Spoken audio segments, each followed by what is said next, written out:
জীবনে ভালো থাকতে গেলে না কারো কথা গায়ে লাগানো যাবে না। আপনি যদি দুঃখে থাকেন তাহলে আপনাকে লবণ লাগাবে, আর সুখে থাকলে তাদের তো ভালোই লাগবে না।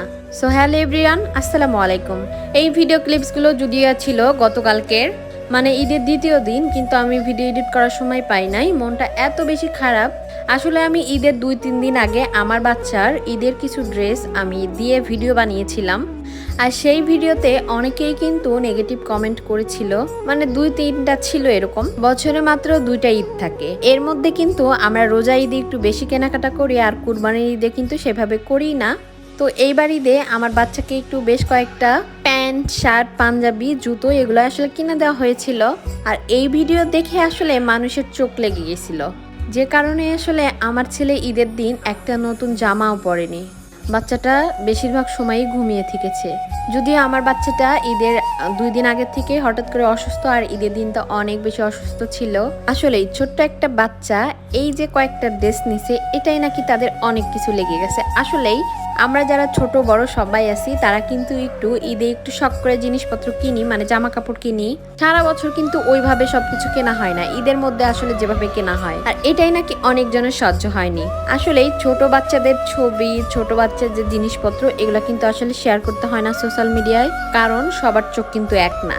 আর ছোট বাচ্চাদের কিন্তু অনেক বেশি চোখ লাগে। অনেকে বলবেন এটা হচ্ছে কুসংস্কার, কিন্তু আমার কাছে মনে হয় সত্যি এগুলো হয়ও, কারণ সব মানুষের চোখ কিন্তু এক না।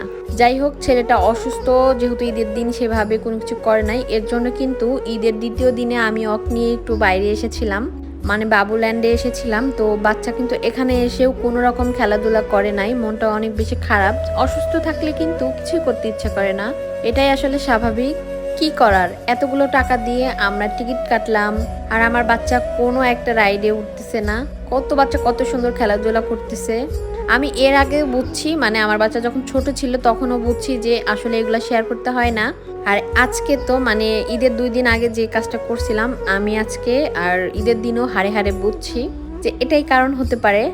তাই সবাই ছোট বাচ্চাদের ছবি বেশি বেশি শেয়ার করবেন না, কারণ ওই যে আমাদের বাড়ির আশেপাশে আর সোশ্যাল মিডিয়াতেও কিন্তু কিছু অমানুষ থাকে, তারা নেগেটিভ ভাবে চোখ লাগাবে। যাই হোক, ঈদের দিন কোনো রকম যেহেতু পার করেছিলাম, তো ঈদের দ্বিতীয় দিন ভেবেছিলাম বাচ্চাটা একটু সুস্থ, বাচ্চাটা একটু খেলাধুলা করবে, সবকিছু করবে, কিন্তু বাইরে এসে দেখছি না, আসলে খেলবে না। ওই যে বললাম না, এতগুলো টাকা দিয়ে টিকিট কাটলাম, কত বাচ্চারা কত সুন্দর করে খেলতেছে দেখেন। কি আর করা, আমরা সেখান থেকে বাসায় চলে আসলাম। এসে আপনাদের ভাইয়াকে বললাম একটু আমাকে ভিডিও নিয়ে দেন। আর ঈদের দ্বিতীয় দিন আসলে এরকম হবে আমি কখনোই ভাবতে পারি নাই। মানে বের হলাম, আবার বের